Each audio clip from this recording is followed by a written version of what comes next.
So we'll just see recording. It's recording. It's lovely. So John Mew, lovely to see you here. How are you? I'm fine. Had a good day today. Gardening as usual. Happy Monday. Well, I wish it was. We've got through the first day of the week. We've survived and more. So John, the purpose of this is that we are going to talk a little bit about Adventurous Coaching. We're going to talk about our mental fitness coaching together. And I was just thinking back to when we started working together, and I wasn't actually sure how long we'd known each other for. Is it 2018 or 2017? 17, because 2018 I did the fan dance. Aha, of course. So 2017, and we haven't worked together all the time because a lot of the time you've been busy learning how to become your own coach and creating lots of events and creating lots of actions and outcomes for yourself. But I guess we dip in and out when it's important and when it's helpful, and sort of have a meeting of the minds and work on plans and things you want to achieve and look at ways to top up. So, we've known each other for a while. It's lovely that we're sitting here today chatting about, what we've done together. And I wonder if I could just ask you if you can tell me just a little bit about you, a little bit about what matters to you. What matters to me? I think the biggest thing for me, because I remember when we first met, I wouldn't speak to you really, right? I held things back, didn't know who you were. I really had to get confidence in you. And to be honest, I think it took 2 or 3 sessions before I actually started to open up. Yeah. And then obviously you go through the initial, you could say, sort of questions and answers, and you sort of try to delve in to find out, what made me tick, what I was, and I'll always remember the 20 questions. Sorry, write the list of everything that I enjoyed, right? And I'll always remember that, because straight away you found the denominator, which was most of it was military. Yeah. Most of it was military life, and then that's where it sort of the whole thing really started to kick off. Yeah. But what I will say is that you were such a good listener, because I think I probably waffled on a lot about lots and lots of different things, and I was actually talking about myself. And in Civvy Street, you can't really do that because nobody understands. So that's where I had a huge sort of a problem being isolated, being on my own, because I was totally different to everybody else. Understand what you're saying. If that makes sense. Yeah, it really does. And I think that, coaching is one of those things that's simply a conversation with a purpose. And I think that's where we started, wasn't it? We started having a conversation with a purpose to uncover more about you and what was important and what mattered. And, I heard this, a quote once from a storyteller who used to come to Morpeth, and he used to say, if talking was more important than listening, we would have 2 mouths and 1 ear. Yes. And so it was really important to listen and hear your words and understand what really mattered to you. And one of the things I do remember, and you still do it now, when we've had a chat, whether we've met up or done it on a video call or whatever, so towards the end, you will always turn around and use your fingers and your hand, and you sort of say, right, so what we're looking at is that, and it's all pointers about what we've been talking about. I know it sounds stupid, but it's as if to say you've taken it all in, you've digested it, and you've just come up with a little scenario at the end, and you've gone over all the different topics straight away. Oh, that's interesting. John, sometimes you don't notice yourself what you're doing, so I'm not even consciously aware I do it. I guess it's a way to summarise everything and make sure we capture what's really important. Yeah.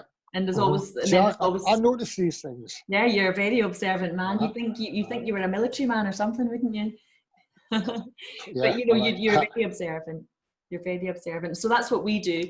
When we're together, we listen and we uncover more, and then we summarize it, and then we look at kind of your top takeaways and action points and things to take forward. Can I just ask you, what challenge did we solve, or what need did I provide for when we have worked together? Sorry, say that again. What challenge did we solve for you? What need did working together provide for you?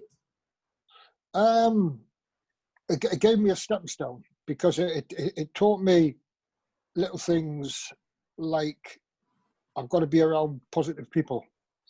I get more kicks out of having day-to-day little challenges, small challenges, which move on to a bigger one. But if I don't have that positive mentality during the day, or I'm with negative people, I go downhill. I really struggle with that. I've got to have the positive things, and I know that now. But unfortunately, in day-to-day living, you're not going to have positive things all the time. You are going to have drawbacks, and that is where I struggle. Yeah. So if I have a few weeks ago, I was doing some workouts in 7 days, right? That was through the Royal Navy for the NHS. And obviously, because everybody was isolated, everything went on Facebook or Navy Fit site, other sites as well. But I met up with people who I haven't seen in years, who were all doing it. Oh, I think that's my wife back, sorry. But the banter we got, it was all positive. Yeah. And that really did help me through the day all the time. Absolutely. Doing that. Yeah. So, so lately I have learned that I've actually got a lot more friends who are ex-military, because they're the ones who always comment on some of the stuff I do compared to, we could say, civilians. Yes, of course. So when you get that banter going, that is a really positive thing, and that keeps that puts me on the high that I want to be on. That's really helpful. So it sounds like you're saying that you're learning, you've learned a lot more about yourself and what you need. And one of those things is about how important the right team is for you. And the other thing you talked about was micro challenges and actions, and having goals to work towards on a daily basis. That's really helpful. Well, then one of the biggest ones I've had as well was Ponteland Rugby Club. After I was diagnosed with a PTSD, a couple of friends from Ponteland Rugby Club, John Chappell and Tom Drummond, they actually asked my wife if I would like to help out. But they asked her because they were too scared to ask me, because it was basically being a water boy. And they thought, because I was a PDI, I do not fill water bottles. Yeah. So anyway, my wife said yes. And I've been there now, 3 seasons? And I'm totally involved in the backroom stuff with it all. And I thoroughly enjoy it. But the best part is, I've said around positive people, when you go there, match days, everybody's positive. Have to be, otherwise you wouldn't play. When you go training, the people who are there are positive, they want to. So I really get a good kick out of that, because it's always positive stuff, and you look forward to the next one. So you're attracted towards... Yeah, that's amazing. So your wife's a wise woman. There's one thing I've learned about you saying yes, being able to say yes to stuff, even though it didn't really match maybe what your role had been before. It's evolved into a really meaningful role. It's allowed you to do the things that really matter around fitness and being part of the club, being part of the team. It's lovely, lovely to hear. Really lovely to hear. What solution did working together create for you, or what results do you feel we created for you? I think one of the best things was you're always positive, right? And I can open up and I can talk about things that you don't normally talk about with other people. And you were able to, turn it around so that it was a positive, but I had to look at it in a different way. That's incredibly valuable. Yeah. Yeah, you know, and look at it in a different way. Some of them might have been huge things, but then it was you that sort of said, well, you've got to, break it down into smaller bits. Yeah. And just take it one step at a time. And, you know, you were quite open about some of the stuff. But it's always positive. That's really, really, you know, so very helpful. So you're talking about, again, it comes down to actions, and what's the saying? There's many ways to skin a cat. Poor cats. It's an awful statement, but you're saying that actually there's lots of ways to achieve something, and sometimes just breaking things down into bite-sized chunks, each small bit, each small step, together, little by little, a little becomes a lot, doesn't it? I mean, it's you know, I mean, a little bit becomes a lot, and it's sort of, you look at the fun dance, you know, that was a little thing. I love the background music, by the way. Yeah. It brings back memories from Penny Fan. But no, I mean, it's breaking it down, and I think I spoke to you a hell of a lot when I was training for the fan dance, because it was such a big thing. Yes. And there I was, you know, after a shoulder operation, I couldn't even do one press up because my hand was, or my shoulder being operated on. And it was like, it was just opening up and talking, and one day at a time. And it's just one foot and step in the other. Yeah. And I improved. I mean, I had bad days, I had good days, but I could phone you up, we could have a chat. You know, some points I thought I would never do it, because I'm just thinking it was such a big thing. Yes. But I did it. And so you did, and many, many more amazing adventures as well. So for people listening who don't know much about what we're talking about, so John, one of John's solutions to the challenges around mental health was to undertake some challenges that were real adventures, but really physical in nature as well. And because of your experience in the military, you had that kind of experience of doing sort of dangerous, I guess, and unusual and really challenging events. I also tapped into your physical training role, and you used those challenges to fundraise, didn't you, for military and mental health organisations. And you used them and the videos and the social media to create a voice and to be an advocate for people who've experienced mental health problems, and carers and families of people with mental health problems, to really raise awareness. So incredible stuff. I just wanted to sort of say more about it, because it's unbelievable how you've taken a whole load of goals and pulled them together under one umbrella, and you know several events followed from that. So really amazing stuff. John Mew, you are the fittest 60-something man I know. I wouldn't say that right. I wouldn't say that right now, but you never know what's going to happen next. Absolutely. Well, that's the thing, isn't it? Watch this space. But you know, you're a local hero, and you've spoken publicly. You've spoken at events, and to do all that, and to even believe that it was possible, and to take the first steps, you've had to really shift your mindset, and that's what you were talking about earlier, wasn't it? Was really change how you were thinking, because if you change the way you look at things, the things you look at change, don't they?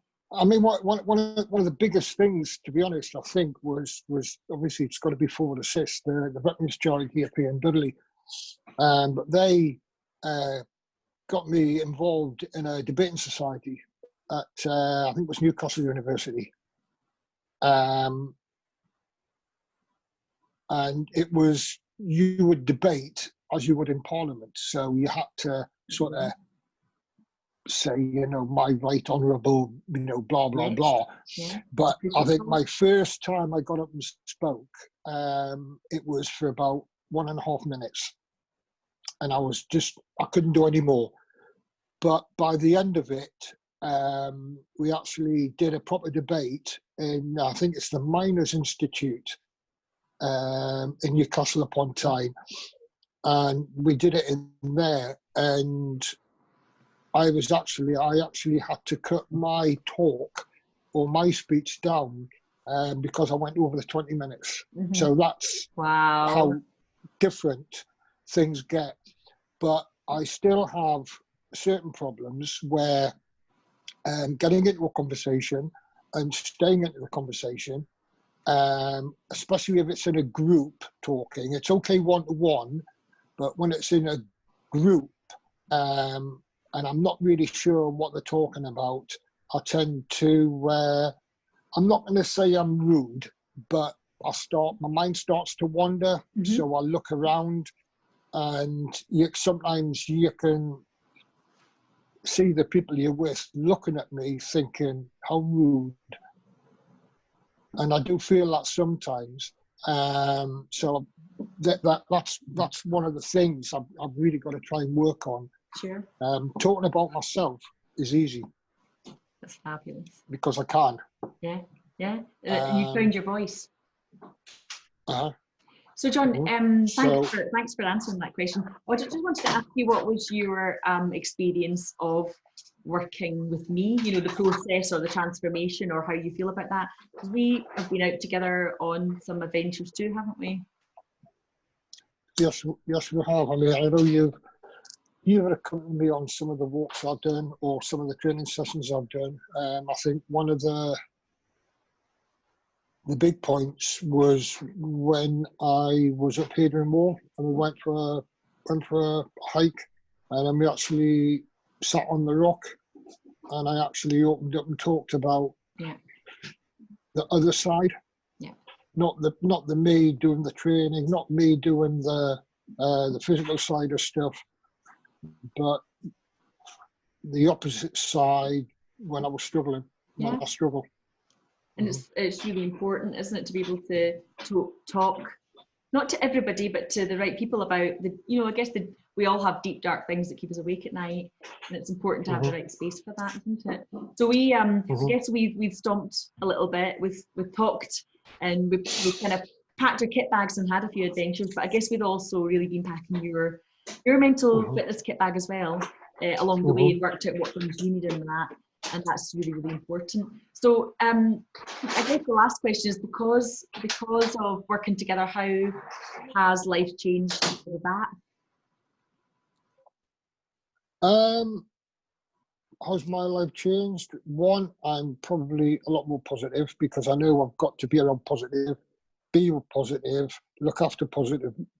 But when I so I've got to keep away from the negative side of people. That I know is fact, that I know is real, and as long as I can do that, I can keep a steady life. But I know that if I am on a downer, and I have done it before, I can give you a call and we can just talk about it, just like I can give Ford a sister call. Sure. And it's purely because it's the trust, it's the help. So it's like, as you keep saying, it's that small team. It's the team, the power of the team. Everybody needs it. Everybody needs a team. We all do, including me. I really appreciate the time to talk, because it's really helpful me just to have that feedback, and it's been fabulous working together. John, is there anything I should have asked that I didn't? Is there anything else to say? I don't know. Well, I think one of the questions you wanted to ask was actually, what have I done to improve myself over, and the challenges I've done. I think you mentioned that, right? Answer so that I've got one. a list. I've got a list as long as me arm. Go on then, John. Tell me what you achieved. I think the first one was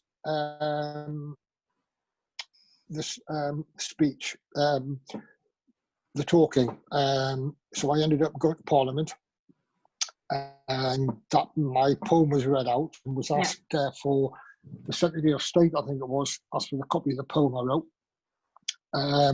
After that, obviously, I did the SES selection route, the fan dance for 2 weapons charities.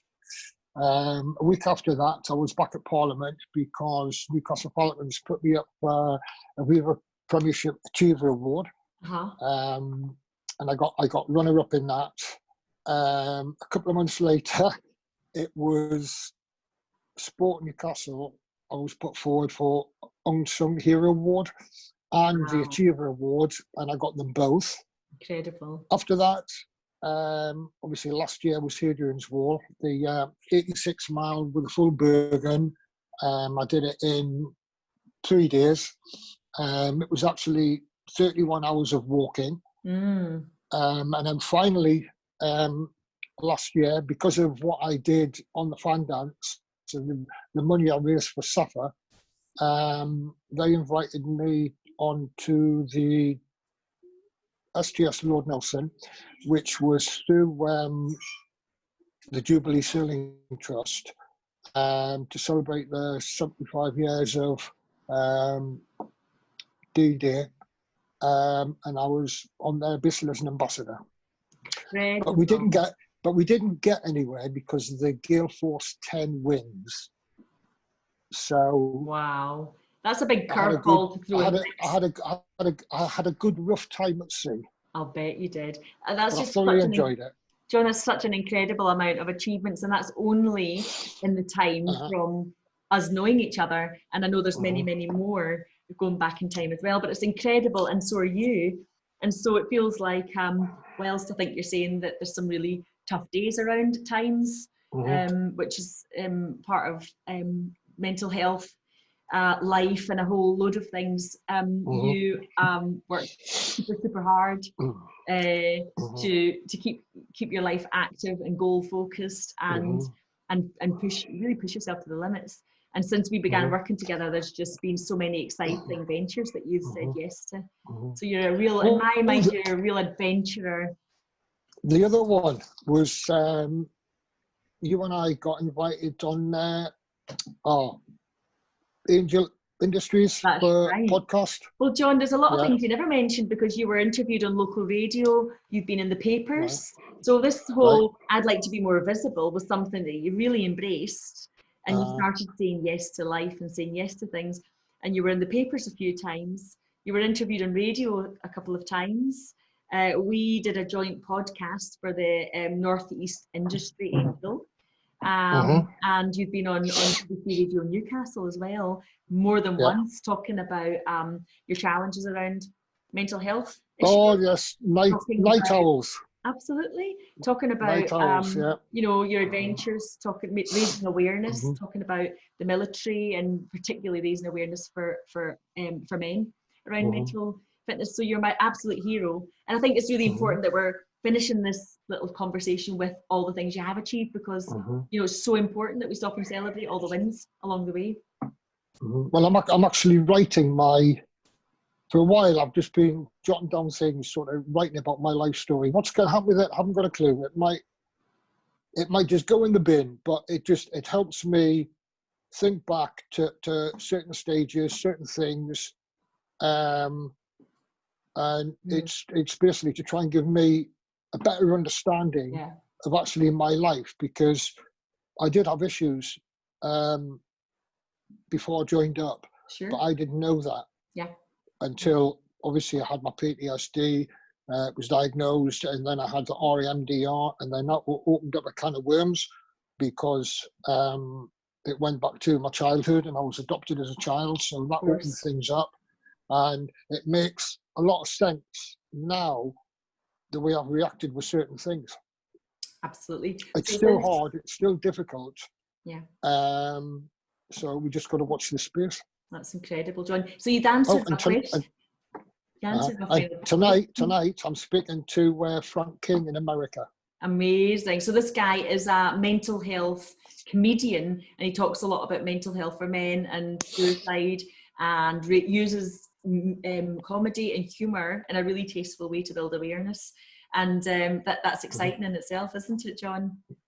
Really exciting. So you answered my what's next for you, which is that you're going to be potentially talking with and maybe collaborating with quite a high profile speaker around mental health in the States, and you're writing your book. You're writing your story, and you're creating a legacy as you have done all your life. So thank you so much. Watch this space. Watch this space. I can't wait. Yep. Well, thank you ever so much for the interview, John. I really appreciate your time. Thank you very much. Thank you for all the help you've done over the years. It's 100% my pleasure. We've been a good team, I think. We've worked together to uncover more possibilities, because we have to have, you have more, be more, and do more. And as a friend of mine keeps reminding me, we're here for a good time, not for a long time. Thank you.